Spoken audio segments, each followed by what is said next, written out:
A 50 años del brutal accidente de Niki Lauda en la Fórmula 1, ¿quiénes fueron los héroes que le salvaron la vida? Brett Langer, Arturo Merzario, Guy Edwards y Harald Herth se lanzaron contra las llamas de la Ferrari del austríaco aquel 1 de agosto de 1976 sin calcular el riesgo. 1 de agosto de 1976, segundo giro del Gran Premio de Alemania. Niki Lauda sufría un brutal y espeluznante accidente con su Ferrari que ardía en llamas.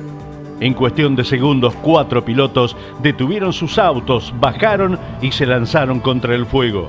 Ninguno estaba obligado a hacerlo. Aquel acto colectivo de valentía salvó la vida del austríaco y cambió para siempre la historia de la Fórmula 1. Medio siglo después, el accidente de Lauda sigue siendo uno de los episodios más estudiados y evocados del automovilismo. La película Rush del año 2013 de Ron Howard lo popularizó ante nuevas generaciones.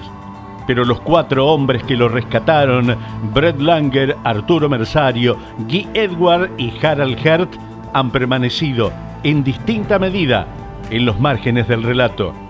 Uno murió joven en un accidente aéreo, otro falleció este año. Un tercero vive los 80 años discreto como siempre. El cuarto octogenario aún pisa el acelerador en eventos de automovilismo clásico.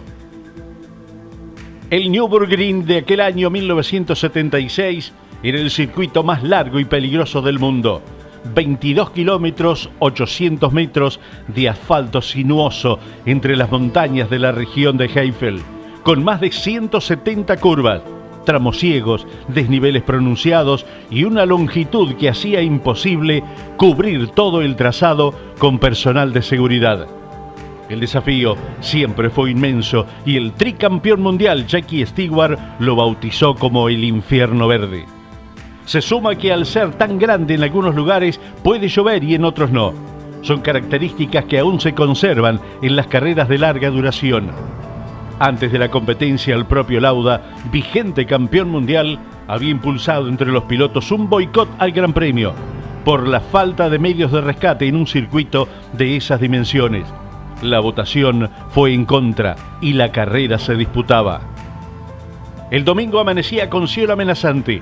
La lluvia caía sobre la parte más alejada del circuito antes de la largada, lo que forzó a la mayoría de los pilotos a salir con neumáticos de lluvia. Tras la primera vuelta, casi todos entraron a boxes para cambiar a compuestos de seco porque el asfalto se secaba con rapidez. Lauda, que no había tenido una buena largada, también realizó la parada y se reincorporó al pelotón con prisa por recuperar posiciones. A unos 11 kilómetros del inicio del trazado, la Ferrari 312 T2 de Lauda se despistaba en la curva Bergwerk del Nürburgring. Chocaba contra un terraplén, rebotaba a la pista envuelto en llamas y quedaba cruzado. El tanque de combustible se rompía en el impacto. Las llamas surgían de inmediato. Niki, consciente pero atrapado, quedaba en medio de la pista. Guy Edwards, que venía detrás, lograba esquivar a la Ferrari en llamas. Brett Langer, en cambio, no tuvo margen. Su Surtees Ford chocaba contra el coche de Lauda y lo empujaba todavía más hacia el fuego. Harald Herth, a su vez, impactaba contra el Surtees de Langer. En segundos, 3 coches formaban un nudo metálico en llamas en plena pista. Los auxiliares de pista intentaron actuar con sus extintores, pero las llamas eran demasiado intensas. Fue entonces cuando los 4 pilotos, uno tras otro, tomaron la decisión que ningún reglamento les exigía. Y sus historias merecen ser contadas. El infante de Marina. Brett Langer tenía 34 años aquel domingo del año 1976 y era uno de los pilotos más atípicos del paddock. Nacido en el seno de una familia de la alta sociedad estadounidense, había abandonado a Princeton en 1967 sin terminar la carrera para alistarse en la infantería de Marina. Una decisión que sus padres no aplaudieron. La situación en Asia se estaba poniendo tensa. Me criaron con la idea de que como ciudadano estadounidense tenía la obligación de servir a mi país. Esto lo explicaba Langer en una entrevista con Motorsport Magazine. Si uno va a dedicarse a algo así, mejor que sea con los mejores. Y eso era la infantería de marina. Pasé el entrenamiento básico y en un momento dado me inscribieron en un programa de formación de oficiales. La verdad es que estaban perdiendo oficiales muy rápido, así que de repente me encontré siendo subteniente y rumbo a Vietnam. Resultaba herido cerca de la frontera con Laos en zona de combate. De regreso a Estados Unidos fue sometido a la llamada Escuela de Supervivencia, Evasión, Resistencia y Escape, un programa de entrenamiento que incluía simulacro de campos de prisioneros de guerra, privación del sueño e interrogatorios con técnicas de presión extrema. Lo hacen lo más realista posible. Esto no es un entorno de enseñanza. A algunos los destrozó, recordaba Langer. Langer se retiró con el rango de capitán a un paso del de mayor. Tenía en su colección un corazón púrpura, la condecoración que el ejército estadounidense otorga a los soldados heridos en combate y que él describía entre risas como la medalla de los idiotas. Aquella tarde en las montañas de Heifel, ese historial importaba. Cuando su coche chocó contra la Ferrari en llamas, el extintor de su monoplaza se activó con el impacto, lo que atenuó levemente las llamas durante unos segundos. Langer bajó del coche, se subió a la cabina del Ferrari y tomaba a Lauda por los cinturones de seguridad para intentar sacarlo. Las llamas le lamían las piernas. No consiguió liberarlo solo porque los arneses de Ferrari eran muy complejos, pero lo sujetó mientras llegaba alguien que sí sabía cómo soltarlos. No fui un héroe, dijo Langer décadas después. La gente le da mucha importancia, pero no fue así. Quizás mi entrenamiento militar me ayudó. Era capaz de funcionar bajo presión y el combate en Vietnam sin duda lo era. Aprendes a filtrar lo irrelevante. Uno aprende a hacer lo que hay que hacer. Lo que Langer no le contó a nadie en aquel momento fue que su padre había fallecido el día anterior al accidente. Cuando Lauda regresaba el viernes 10 de septiembre en Monza, apenas 40 días después del accidente, se acercaba a Langer en el pit lane, lo miraba a los ojos y le dijo una sola palabra: gracias. Se dio la vuelta y se marchó. Fue suficiente, recordaba el estadounidense. La carrera de la que más se habla es el Gran Premio de Alemania de 1976, decía en una de sus escasas entrevistas recientes. Pero yo prefería ser conocido por ganar en una carrera que por tener un accidente famoso. Langer disputó 43 grandes premios a lo largo de su carrera, con equipos como Surtees, Hesketh, McLaren y Ensine. Su mejor resultado fue un séptimo puesto en el Gran Premio de Bélgica de 1978. Hoy tiene 80 años. El cowboy de la Fórmula 1. Si Langer fue quien sujetó a Lauda, fue Arturo Merzario quien lo liberó. Y esa distinción es fundamental. El italiano llegó a la escena del accidente instantes después, detuvo su William Wolf y se lanzó directamente hacia el fuego sin detenerse a calcular el riesgo. Conocía los arneses de Ferrari porque había corrido para esa escudería entre 1972 y 1973. Sabía exactamente dónde estaban los enganches y cómo soltarlos. Esa información técnica en aquellas circunstancias equivalía a la diferencia entre la vida y la muerte. El italiano Merzario, apodado el cowboy de la Fórmula 1 por el sombrero de ala ancha que lucía invariablemente fuera del coche, no era ajeno a ese tipo de situaciones. 5 años antes, en los 1000 kilómetros de Buenos Aires de 1971, había intentado rescatar a su compañero Ignacio Giunti de un incendio similar. En aquella ocasión, Giunti, que había fallecido cuando Merzario llegó. El recuerdo de ese fracaso lo acompañó durante muchos años. La relación entre Merzario y Lauda no era precisamente cálida. El austríaco había sido uno de los factores de la salida del italiano de Ferrari a finales de 1973. Esa tensión preexistente hace todavía más significativo lo que hizo Nürburgring. Se lanzó a las llamas para salvar a alguien con quien tenía cuentas pendientes. En una entrevista con el periodista argentino Marcelo Zucca, Merzario reflexionaba sobre aquella tarde con una claridad que no admite adornos. Lo que yo siento es que ese fue un momento en mi vida en que hice lo que tenía que hacer. Fue un episodio de vida y como tal debe quedar ya en el pasado. Me tocó a mí estar donde estuve, pero si hubiese sido a la inversa, si yo estaría a punto de morir quemado, no tengo duda de que Nicky hubiera parado su Ferrari y me hubiese socorrido. Éramos una gran familia, compartimos años y nos cuidamos. Sufrí muchas pérdidas y sufrí mucho por algunos amigos como Ronnie Peterson, Gilles Villeneuve, Patrick Depailler. Pienso en Nicky todos los días. Merzario disputó 85 grandes premios a lo largo de su carrera en la Fórmula 1, con resultados que incluyen 3 cuartos puestos en Brasil 1973, Sudáfrica 1973 e Italia 1974. Hoy tiene 83 años y sigue participando en eventos de automovilismo histórico, al volante, sin inmutarse, cuando hay que pisar el acelerador.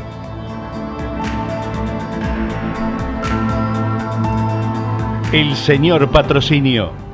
Guy Edwards fue el primero en llegar a la escena del accidente y el único que no chocó con la Ferrari. Eso le dio una fracción de segundo de ventaja sobre los demás para bajarse del coche y comenzar a actuar. El coche estaba en llamas y Lauda estaba atrapado. Me dio las gracias por rescatarlo, pero fue una experiencia muy aterradora para él y no podía hablar de ello, relataba en Belfast Telegraph. Nacido en Cheshire en 1942, Edward era una figura peculiar en el paddock de los años 70. Piloto por vocación y vendedor por necesidad. Había construido su carrera en las carreras de coche a base de persuasión y creatividad financiera. Tras salir de la universidad, consiguió tiempo gratuito en pista en la Branhatchen Racing School a cambio de trabajo administrativo. Luego ahorró lo suficiente para comprarse un Mini Cooper S y fue ascendiendo peldaño a peldaño. Sus colegas lo llamaban el señor Patrocinio, por su habilidad para atraer marcas y financiación a un deporte que en aquella época dependía de ese tipo de relaciones. Se le atribuye haber introducido en la Fórmula 1 una conocida marca de cerveza en el Campeonato Británico de Autos de Turismo, la BTCC. Más tarde aplicó esa experiencia a otros deportes, incluida la vela de la Copa América. Quienes trabajaron con él lo describían como una persona generosa con su tiempo, dispuesta a pasar horas explicando a un joven aspirante los fundamentos de una propuesta de patrocinio. En Nürburgring, Edward participaba directamente en el rescate de Lauda junto a Merzario, Langer y Herth. Por sus acciones aquel día, el 24 de junio de 1977, el gobierno británico le otorgaba la Medalla al Valor de la Reina Isabel II, una de las condecoraciones civiles más altas del Reino Unido. Su carrera en la Fórmula 1 abarcó 17 grandes premios entre 1974 y 1977, con un séptimo puesto en el Gran Premio de Suecia de aquel año 74 como mejor resultado. Modesta en términos estadísticos, pero suficiente para estar en la parrilla aquel domingo de agosto. Guy Edwards falleció el pasado 20 de junio de este año a los 83 años. Los homenajes que recibió en el mundo del automovilismo recordaron, casi sin excepción, aquel instante en las montañas de Heifel. Fue considerado por muchos como uno de los últimos representantes de una generación de pilotos caballeros, en una de las épocas más peligrosas de la Fórmula 1.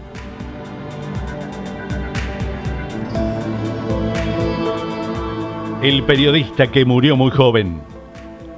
Harald Herth era austríaco y del grupo que rescató a Lauda era el más cercano a Nicky, piloto y periodista. Herth representaba una combinación inusual, incluso en aquellos tiempos. Caracterizado por un bigote y una barba de personalidad inconfundible, había llegado a la Fórmula 1 en 1975, gracias en gran parte al patrocinio de una importante cerveza alemana. Disputó un total de 19 grandes premios, nunca puntuó en el campeonato y su mejor resultado fue un séptimo puesto en el Gran Premio de Gran Bretaña del año 76 con un Hesketh. En Nürburgring, su coche chocó con el Syrtes de Langer en la cadena de impactos que siguió al accidente de Lauda. Bajaba del monoplaza y se unía al rescate junto a los otros 3 pilotos. Junto a Merzario, fue uno de los que intentó usar extintores para abrir paso entre las llamas mientras el italiano soltaba los arneses. Herth continuó en la Fórmula 1 hasta 1980, cuando disputó su último Gran Premio. en Alemania. Sin puntos en el campeonato, pero con una reputación intacta. Paralelamente, siguió activo como periodista y como piloto en categorías de turismo, especialidad en la que más destacó fuera de la Fórmula 1. El 17 de abril de 1982, Gert viajaba con su familia a bordo de un Bestcraft Model 36 Bonanza desde Mannheim hacia la isla de Sylt, en el norte de Alemania, donde planeaban pasar las vacaciones de Semana Santa. El avión se estrellaba en el centro de Hayes con un fallo técnico. Harald Gert murió entre los restos del aparato. También fallecían su cuñado, que pilotaba el avión, su cuñada y una sobrina. Su esposa e hijo, de apenas 3 años, sobrevivieron con heridas graves. Gert tenía 33 años. Había sobrevivido a las llamas del Nürburgring, a los riesgos de 6 temporadas en la Fórmula 1 y moría en un vuelo de vacaciones en familia.